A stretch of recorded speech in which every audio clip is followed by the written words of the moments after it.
Tous les petits trucs à savoir si t'as prévu de partir en montagne, en altitude, en trek, en randonnée, c'est sur cette vidéo. C'est parti, premièrement le plus important c'est l'acclimatation. Passer les 3000 mètres d'altitude, votre corps peut commencer à avoir ce qu'on appelle le mal des montagnes. Je vous conseille, si le voyage le permet, de vous acclimater au moins 2-3 jours à chaque fois que vous dépassez 1000 mètres au-dessus des 3000 mètres. Ça peut vraiment gâcher une ascension, donc pour moi c'est vraiment le conseil le plus important. Pour le cas de la cordillère des Andes, où je vais vous mettre pas mal d'images, il y a des villes, au Pérou je pense à Cusco, à 3400 mètres d'altitude. Il y a La Paz en Bolivie qui est la plus haute capitale du monde, c'est à combien? C'est à 3650 mètres. Et au Chili il y a Poutré à 3371 mètres. Bref, globalement ça vous permet pendant quelques jours de garder un mode de vie un peu citadin, le temps de vous acclimater à votre ascension. Malheureusement des fois le planning le permet pas trop, on est un peu pressé par le temps, il va falloir trouver des hacks pour que le corps s'adapte un petit peu plus vite.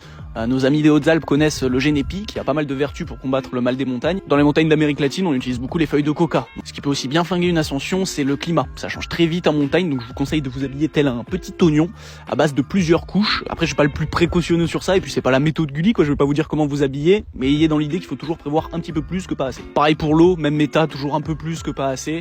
S'il y a un compromis à faire niveau poids dans le sac, ça serait plus par rapport à la bouffe. N'hésitez pas à favoriser les trucs légers, caloriques, genre les graines, les fruits secs, les noix de pécan, noix de cajou, tous ces trucs là. La gourde filtrante peut être un super item. Dans certaines situations ça peut au pire vous faire gagner un petit peu de place ou de poids dans le sac. Au mieux vous sauvez la vie si vous êtes complètement débile comme moi. Voilà, disclaimer, si vous grimpez un volcan, vous risquez de pas avoir grand chose à filtrer à part les cailloux. Donc dans les zones volcaniques, n'allez pas filtrer votre urine. La boire vous mettra plus dans le mal qu'autre chose, même filtré, et à ce stade là faut juste mieux se retenir de pisser pour éviter la déshydratation. Bon, je dérive un peu, mais voilà, la montagne c'est dangereux, faut l'avoir en tête, et tant qu'on est dans les conseils qui peuvent vous sauver la vie, toujours prévenir quelqu'un. Encore plus si vous êtes seul, mais même en étant accompagné, vous serez dans des situations où vous aurez pas de réseau, donc soyez précautionneux. Et dernier conseil, effectivement vous aurez pas de réseau, n'hésitez pas à télécharger la carte en offline à l'avance. Il y a plein d'applis qui permettent de répertorier les circuits de randonnée, donc franchement ne vous en privez pas. Globalement on a fait le tour des conseils que j'estime être les plus importants. Je te laisse t'abonner, liker, partager à quelqu'un que ça pourrait intéresser. Nous on se retrouve dans une prochaine vidéo.